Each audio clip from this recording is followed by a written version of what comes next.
travaillais dans le bois, moi, au bord d'un lac. C'était le lac du Curé. Puis dans une des baies sur le lac, il y avait une cabane abandonnée. Puis il y a un gars qui l'avait habité. Ce gars-là, il a fait de la prison pour meurtre. Il avait abattu l'assassin de sa femme puis de sa fille. Il s'était vengé. On aurait peut-être fait la même maudite affaire. En tout cas, ça en a fait vendre ça de la copie de journal.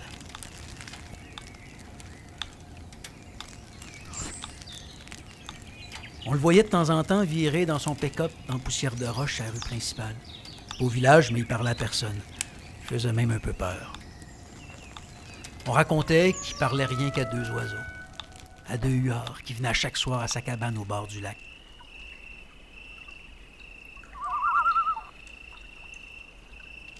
Puis que lui, il pouvait rester là longtemps, à regarder leur danse d'amour jusqu'à leur dernier cri de la nuit.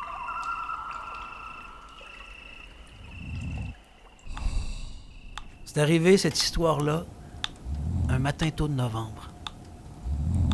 Il était couché dans son lit quand il a entendu 2 voix, 2 hommes qui fuient. Il est allé sur la plage, puis il a trouvé, la tête dans le sable, le bec à l'eau, 2 petits corps en sang. 2 oiseaux, 2 huards. C'est là qu'il y a eu comme un flashback dans sa tête. Il a revu chez lui le long corridor. Au bout, la lampe allumée sur le tapis.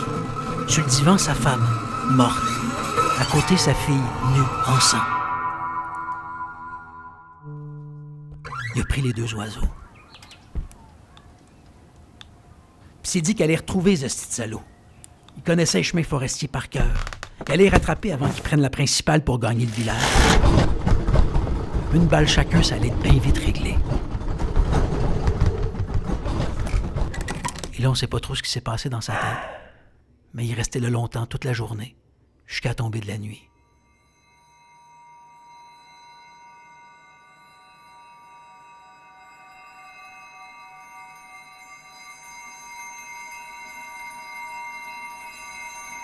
Il est descendu du pick-up, puis il est rentré dans sa cabane.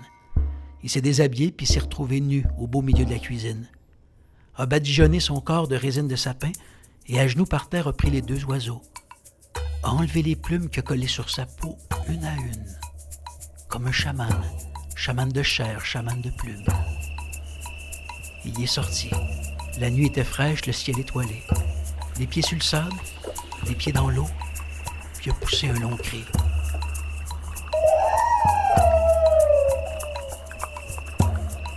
Puis a plongé dans le lac.